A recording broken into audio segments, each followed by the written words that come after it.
ਤੁਸੀਂ ਸੁਣ ਰਹੇ ਹੋ ਕਰਮ ਸਿੰਘ ਹਿਸਟੋਰੀਅਨ ਦੀ ਕਿਤਾਬ ਬਾਬਾ ਆਲਾ ਸਿੰਘ ਭਾਗ ਚੌਥਾ ਪੱਟੀਆਂ ਨਾਲ ਟੱਕਰੇ।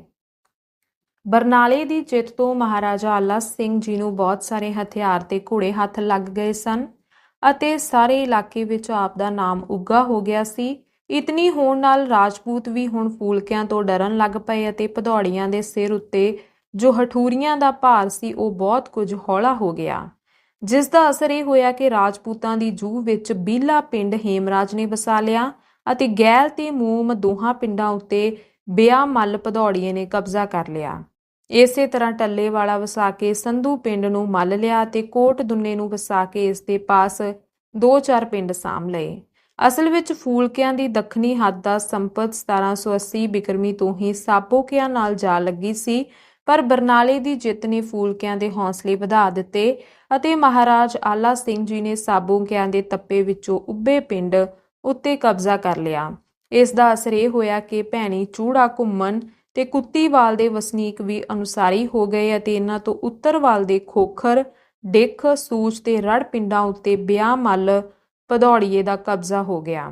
ਮਹਾਰਾਜਾ ਆਲਾ ਸਿੰਘ ਜੀ ਲਈ ਵਧਣ ਵਾਲਾ ਪਾਸਾ ਜੇਕਰ ਖਲਾ ਸੀ ਤਾਂ ਕੇਵਲ ਸੁਨਾਮਵਾਲ ਦਾ ਪਾਸਾ ਹੀ ਸੀ। ਬਾਕੀ ਸਭ ਪਾਸੇ ਤਕੜੇ ਆਦਮੀ ਪਏ ਸਨ, ਜਿਨ੍ਹਾਂ ਨਾਲ ਇਸ ਵੇਲੇ ਮੱਥਾ ਲਾਉਣਾ ਮਹਾਰਾਜ ਜੀ ਚੰਗਾ ਨਹੀਂ ਸਮਝਦੇ ਸਨ।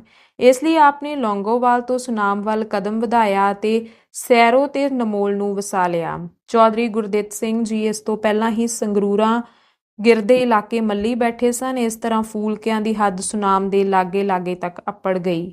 ਇਹ ਜੰਗਲ ਦਾ ਇਲਾਕਾ ਭੱਟੀਆਂ ਤੇ ਸਾਬੋਕਿਆਂ ਲਈ ਲੁੱਟਮਾਰ ਕਰਨ ਦੀ ਥਾਂ ਬਣਿਆ ਹੋਇਆ ਸੀ। ਭੱਟੀਆਂ ਦਾ ਟਾਕਰਾ ਪਹਿਲਾਂ ਤਾਂ ਸਾਬੋਕਿਆਂ ਨਾਲ ਹੋਇਆ ਕਰਦਾ ਸੀ, ਪਰ ਸੰਪਤ 1764 ਬਿਕਰਮੀ ਵਿੱਚ ਜਦ ਡੱਲਾ ਸਿੰਘ ਬਰਾੜ ਸਾਰੇ ਸਾਬੋਕਿਆਂ ਨੂੰ ਲੈ ਕੇ ਚੜ੍ਹਿਆ ਤੇ ਭੱਟੀਆਂ ਦਾ ਸਾਰਾ ਇਲਾਕਾ ਪੁਜਾੜ ਕੇ ਖੇਹ ਨਾਲ ਰਲਾ ਦਿੱਤਾ, ਤਦ ਤੋਂ ਭੱਟੀ ਲੁਟੇਰੇ ਸਾਬੋਕਿਆਂ ਵੱਲੋਂ ਕੰਨ ਭੰਨਣ ਲੱਗ ਪਏ। ਲੱਖੀ ਜੰਗਲ ਵੱਲ ਬਰਾੜਾਂ ਦੀ ਵਸੋਂ ਸੀ, ਇਸ ਲਈ ਉਧਰ ਵੀ ਭੱਟੀ ਘਟ ਜਾਂਦੇ ਸਨ।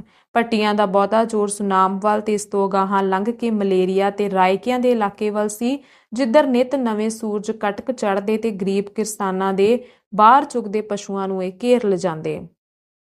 ਉਸ ਸਮੇਂ ਹਰ ਇੱਕ ਪਿੰਡ ਦਾ ਇਹ ਹਾਲ ਸੀ ਕਿ ਪਿੰਡੋਂ ਕੋਹ 2-2 ਕੋਹ ਦੀ ਵਿੱਥ ਉੱਤੇ ਭੱਟੀਆਂ ਵਾਲੇ ਪਾਸੇ ਬੁਰਜ ਬਣਾ ਕੇ ਉਸ ਵਿੱਚ ਪਹਿਰਾ ਲਾ ਛੱਡਦੇ, ਜੋ ਕਟਕ ਨੂੰ ਦੂਰੋਂ ਹੀ ਵੇਖ ਕੇ ਟਮਕ ਵਜਾ ਦਿੰਦਾ ਅਤੇ ਇਤਨੇ ਨਾਲ ਹੀ ਪਿੰਡ ਦੇ ਸਭ ਆਦਮੀ ਸੁਚੇਤ ਹੋ ਜਾਂਦੇ। ਰੋਜ਼ ਧਾੜੇ ਪੈਣ ਦੇ ਕਾਰਨ ਪਸ਼ੂ ਵੀ ਜਾਣੂ ਹੋ ਗਏ ਸਨ ਕਿ ਜਦੋਂ ਢਮਕ ਦੀ ਆਵਾਜ਼ ਸੁਣਦੇ ਤਾਂ ਉਸੇ ਵੇਲੇ ਘਾਹ ਚੁਗਣਾ ਛੱਡ ਕੇ ਚੌਖੁਰੀਏ ਪਿੰਡ ਨੂੰ ਨੱਠ ਉੱਠਦੇ ਅਤੇ ਪਿੰਡ ਦੇ ਕੋਟ ਅੰਦਰ ਜਾ ਕੇ ਦਮ ਲੈਂਦੇ। ਹਰ ਇੱਕ ਪਿੰਡ ਉਧਾਲੇ ਕੱਚਾ ਕੋਟ ਹੁੰਦਾ ਸੀ, ਜਿਸ ਕਰਕੇ ਹਰ ਇੱਕ ਪਿੰਡ ਗੜੀ ਸੀ ਜਿਸ ਅੰਦਰ ਵੜਿਆਂ ਕਿਸੇ ਵੈਰੀ ਦਾ ਭੈ ਨਹੀਂ ਰਹਿੰਦਾ ਸੀ। ਧਾੜਵੀਆਂ ਦਾ ਕੇਵਲ ਇਹੋ ਕੰਮ ਹੁੰਦਾ ਸੀ ਕਿ ਉਹ ਚੁੱਪ-ਚੁਪੀਤੇ ਕਿਸੇ ਪਿੰਡ ਦੀ ਜੂਹ ਵਿੱਚ ਜਾ ਵੜਦੇ ਅਤੇ ਜੋ ਪਸ਼ੂ ਉਹਨਾਂ ਦੇ ਹੱਥ ਆਉਂਦਾ ਉਸ ਨੂੰ ਘੇਰ ਕੇ ਆਪਣੇ ਅੱਗੇ ਲਾ ਲੈਂਦੇ। ਜੇਕਰ ਕੋਈ ਪਿੰਡ ਵਾਲਾ ਟੱਕਰਦਾ ਤਾਂ ਉਸ ਨੂੰ ਵੱਢ ਸੁੱਟਦੇ ਅਤੇ ਜੇਕਰ ਪਿੰਡ ਦੀ ਵਾਰ ਆਉਂਦੀ ਤਾਂ ਕੁਝ ਆਦਮੀਆਂ ਨੂੰ ਪਸ਼ੂ ਦੇ ਕੇ ਤਾਂ ਅਗਾਹਾਂ ਤੋਰ ਦਿੰਦੇ ਅਤੇ ਬਾਕੀ ਧਾੜਵੀ ਖੜੋ ਕੇ ਵਾਹਰ ਦਾ ਮੁਕਾਬਲਾ ਕਰਦੇ। ਉਹਨਾਂ ਵਿੱਚੋਂ ਜੋ ਪਾਸਾ ਜਿੱਤ ਜਾਂਦਾ ਉਹ ਹੀ ਪਸ਼ੂਆਂ ਦਾ ਮਾਲਕ ਬਣ ਜਾਂਦਾ। ਕਟਕ ਜਾਂ ਧਾੜ ਦਾ ਕੰਮ ਕੇਵਲ ਪਸ਼ੂ ਘੇਰ ਕੇ ਲੈ ਜਾਣਾ ਹੀ ਹੁੰਦਾ ਸੀ। ਉਹ ਕਿਸੇ ਪਿੰਡ ਉੱਤੇ ਪੈ ਕੇ ਡਾਕਾ ਨਹੀਂ ਮਾਰਿਆ ਕਰਦੇ ਸਨ, ਕਿਉਂਕਿ ਕਿਸੇ ਪਿੰਡ ਦੇ ਕੋਟ ਨੂੰ ਟੱਪਣਾ ਕੋਈ ਸੁਖਾਲਾ ਜਿਹਾ ਕੰਮ ਨਹੀਂ ਸੀ ਅਤੇ ਪਿੰਡ ਵਿੱਚੋਂ ਧਾੜਵੀਆਂ ਨੂੰ ਲੱਭਣਾ ਵੀ ਕੀ ਸੀ। ਰੁਪਈਆ ਤਾਂ ਕਿਸੇ ਪਾਸ ਹੁੰਦਾ ਹੀ ਨਹੀਂ ਸੀ। ਅੰਨ ਵੀ ਕੇਵਲ ਇੰਨਾ ਹੀ ਹੁੰਦਾ ਸੀ ਜਿਸ ਨਾਲ ਬੜੇ ਔਖ ਨਾਲ ਵਰਾ ਪੂਰਾ ਹੋ ਸਕਦਾ। ਲੀੜੇ ਕੱਪੜੇ ਤਾਂ ਮੂਲੋਂ ਹੀ ਤੋੜਾਂ ਸੀ ਅਤੇ ਚੰਗੇ ਚੌਧਰੀ ਨੰਗੇ ਫਿਰਿਆ ਕਰਦੇ ਸਨ। ਓਨੀ ਦਿਨੀ ਕੇਵਲ ਪਸ਼ੂ ਹੀ ਸਨ ਜਿਨ੍ਹਾਂ ਨੂੰ ਕਿਸੇ ਦਾ ਮਾਲ ਕਿਹਾ ਜਾਂਦਾ ਸੀ। ਜਿਸ ਕੋਲ ਜਿੰਨੇ ਵਧੇਕ ਪਸ਼ੂ ਹੁੰਦੇ ਉਹ ਉਤਨਾ ਹੀ ਵਧੇਕ ਮਾਲਦਾਰ ਗਿਣਿਆ ਜਾਂਦਾ। ਇਸੇ ਮਾਲ ਨੂੰ ਮਾਰਨ ਲਈ ਹਰ ਵਰੇ ਭੱਟੀਆਂ ਦੇ ਕਈ ਕਟਕ ਜੰਗਲ ਵੱਲ ਆਇਆ ਕਰਦੇ ਸਨ। ਰੋਜ਼ ਦਾ ਇਹ ਹਾਲ ਸੀ ਕਿ ਪਸ਼ੂ ਆਰਾਮ ਨਾਲ ਚੁਗ ਰਹੇ ਹਨ ਅਤੇ ਪਸ਼ੂਆਂ ਦੇ ਛੇੜੂ ਕਿਸੇ ਰੁੱਖ ਹੇਠ ਬੈਠੇ ਖੇਡ ਰਹੇ ਹਨ ਕਿ ਟਾਂਗੂ ਵੱਲੋਂ ਟਮਕ ਦੀ ਆਵਾਜ਼ ਆਉਣ ਲੱਗ ਪਈ ਅਤੇ ਛੇੜੂ ਉਸੇ ਵੇਲੇ ਮਾਲ ਇਕੱਠਾ ਕਰਕੇ ਪਿੰਡ ਨੂੰ ਨੱਠ ਉੱਠੇ ਹਨ।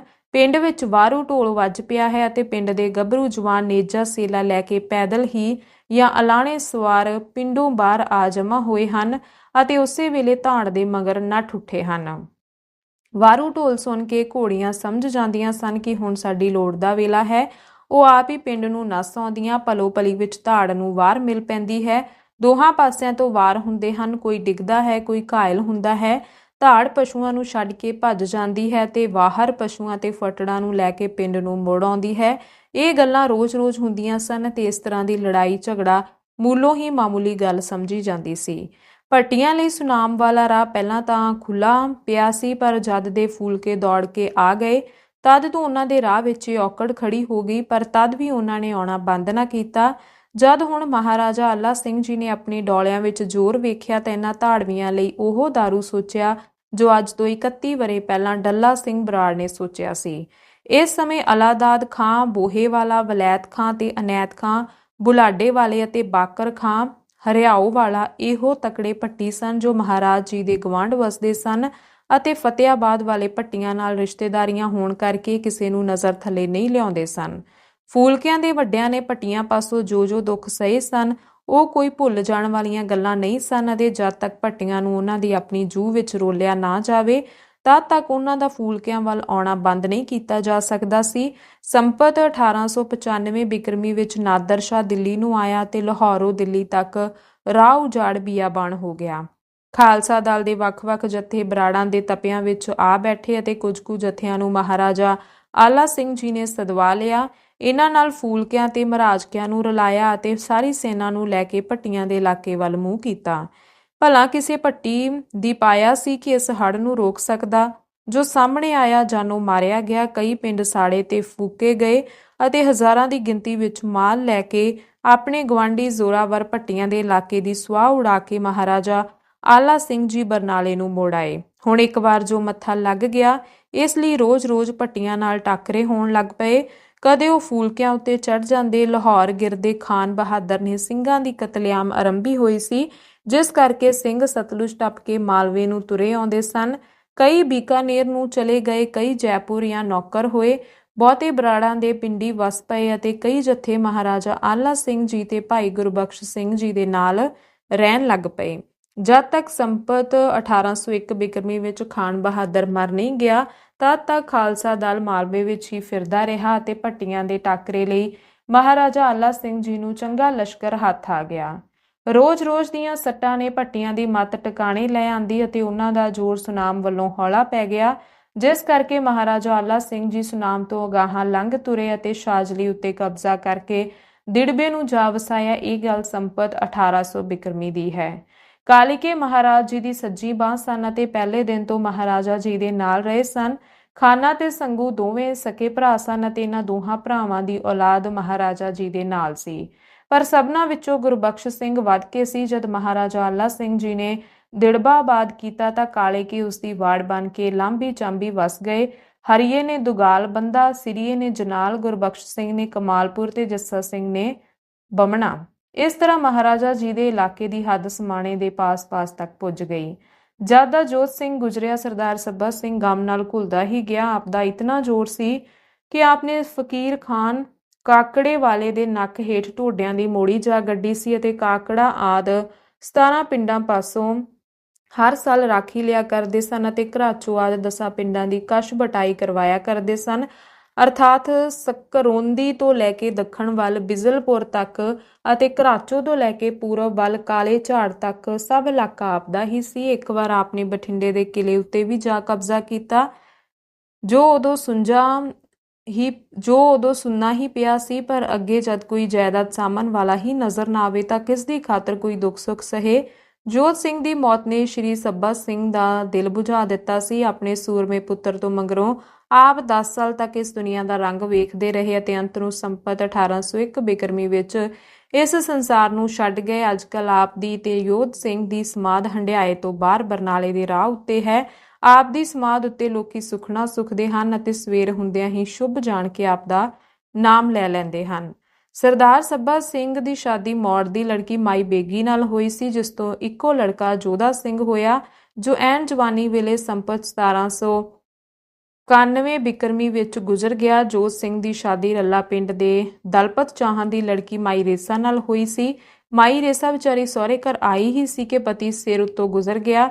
ਇਹ ਚਰਖਾ ਕੱਤਦੀ ਰਹਿੰਦੀ ਅਤੇ ਥਾਣ ਤਿਆਰ ਕਰਵਾ ਕੇ ਸਰਦਾਰ ਸੱਬਾ ਸਿੰਘ ਪਾਸ ਕਲਵਾ ਦਿਆ ਕਰਦੀ।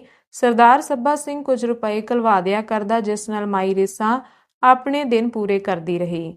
ਮਾਈ ਰੇਸਾਂ ਦੀ ਸੱਸ ਮਾਈ ਬੇਗੀ ਦਾ ਸੁਭਾਅ ਬੜਾ ਕਰੜਾ ਸੀ। ਉਸਨੇ ਇੱਕ ਵਾਰ ਗੁੱਸੇ ਹੋ ਕੇ ਮਾਈ ਰੇਸਾ ਅੱਗੇ ਜ਼ਹਿਰ ਦਾ ਕਟੋਰਾ ਰੱਖ ਦਿੱਤਾ ਅਤੇ ਕਿਹਾ ਕਿ ਇਸ ਨੂੰ ਪੀ ਲਵੋ। ਮਾਈ ਰੇਸਾ ਕਹੇ ਪਹਿਲਾਂ ਤੁਸੀਂ ਪੀਵੋ, ਮੈਂ ਮਗਰੋਂ ਪੀਵਾਂਗੀ, ਪਰ ਮਾਈ ਬੇਗੀ ਇਸ ਗੱਲ ਨੂੰ ਨਾ ਮੰਨੇ, ਜਿਸ ਤੋਂ ਮਾਈ ਰੇਸਾ ਨੂੰ ਸ਼ੱਕ ਪੈ ਗਿਆ ਤੇ ਆਪਨੇ ਉਹ ਕਟੋਰਾ ਡੋਲ ਦਿੱਤਾ। ਪੁੱਤਰ ਗੁਜ਼ਰਨ ਤੋਂ 10 ਸਾਲ ਮਗਰੋਂ ਜਦੋਂ ਸਰਦਾਰ ਸੱਬਾ ਸਿੰਘ ਗੁਜ਼ਰਿਆ ਤਾਂ ਮਾਈ ਬੇਗੀ ਨੇ ਰੇਸਾਂ ਤੇ ਉਸਦੇ ਚਾਰੇ ਲਖਮੀਰ ਸਿੰਘ ਚਾਹਲ ਦੇ ਕਾਂਠ ਮਾਰ ਕੇ ਇੱਕ ਕੋਠੜੀ ਵਿੱਚ ਕੈਦ ਕਰ ਦਿੱਤਾ ਤੇ ਦਰਵਾਜ਼ਾ ਪੱਕੀਆਂ ਇੱਟਾਂ ਨਾਲ ਚਿਣਵਾ ਕੇ ਕੇਵਲ ਇੰਨਾ ਹੀ ਰਾਹ ਰੱਖਿਆ ਜਿੱਥੋਂ ਦੀ ਰੋਟੀ ਦਿੱਤੀ ਜਾ ਸਕੇ। ਸੋ ਉਸ ਰਾਹ ਥਾਣੀ ਗੋਲੀ ਰੋਟੀ ਦੇ ਜਾਇਆ ਕਰਦੀ। ਜਦ ਮਹਾਰਾਜਾ ਆਲਾ ਸਿੰਘ ਜੀ ਤੇ ਹੋਰ ਭਾਈਚਾਰਾ ਮੁਕਾਉਣ ਦੇ ਤੌਰ ਤੇ ਹੰਡਿਆਏ ਆਏ ਤਾਂ ਗੁਰਮੁਖ ਦੀਵਾਨਾ ਕਿਲੇ ਅੰਦਰ ਜਾ ਕੇ ਸਰਦਾਰਨੀ ਰੇਸਾ ਨੂੰ ਲੱਭ ਰਿਹਾ, ਪਰ ਜਦੋਂ ਕਿਤੋਂ ਨਾ ਲੱਭੀ ਤਾਂ ਉਸਨੇ ਬਾਹਰ ਆ ਕੇ ਮਹਾਰਾਜਾ ਆਲਾ ਸਿੰਘ ਜੀ ਨੂੰ ਆਖਿਆ ਕਿ ਮਾਈ ਬੇਗੀ ਨੇ ਸਰਦਾਰਨੀ ਰੇਸਾ ਨੂੰ ਸ਼ਾਇਦ ਮਰਵਾ ਦਿੱਤਾ ਹੈ, ਕਿਲੇ ਵਿੱਚ ਉਸ ਦਾ ਕੁਝ ਪਤਾ ਨਹੀਂ ਲੱਗਦਾ। ਇਹ ਗੱਲ ਸੁਣ ਕੇ ਸਾਰੇ ਭਾਈਚਾਰੇ ਨੇ ਮਾਈ ਭਾਗੀ ਨੂੰ ਤੰਗ ਕੀਤਾ ਕਿ ਸਰਦਾਰਨੀ ਰੇਸਾਂ ਤੇ ਉਸਦੇ ਚਾਚੇ ਲਖਮੀਰ ਸਿੰਘ ਨੂੰ ਹਾਜ਼ਰ ਕਰੇ। ਜਦ ਇਸ ਤਰ੍ਹਾਂ ਉਹਨਾਂ ਦੀ ਬੰਦ ਖਲਾਸੀ ਹੋਈ ਤਾਂ ਮਹਾਰਾਜਾ ਆਲਾ ਸਿੰਘ ਜੀ ਨੇ ਮਾਈ ਬੇਗੀ ਨੂੰ ਤਾਕੀਦ ਕੀਤੀ ਕਿ ਅੱਗੇ ਤੋਂ ਇਹਨਾਂ ਨਾਲ ਅਜਿਹਾ ਸਲੂਕ ਕਦੇ ਨਾ ਕੀਤਾ ਜਾਵੇ। ਸਰਦਾਰ ਬਖਤਾ ਸਿੰਘ ਜੀ ਸ਼ਹਿਣੇ ਵਾਲੇ ਗੁਜ਼ਰ ਚੁੱਕੇ ਸਨ ਤੇ ਇਸ ਸਮੇਂ ਆਪ ਦੇ 2 ਪੁੱਤਰ ਸਰਦਾਰ ਭਾਗ ਸਿੰਘ ਤੇ ਮਾਨ ਸਿੰਘ ਸ਼ਹਿਣੇ ਰਹਿੰਦੇ ਸਨ। ਸਰਦਾਰ ਭਾਗ ਸਿੰਘ ਜੀ ਦੀ ਸਲਾਹ ਸਰਦਾਰਨੀ ਰੇਸਾਂ ਉੱਤੇ ਚਾਦਰ ਪਾਉਣ ਦੀ ਹੋਈ।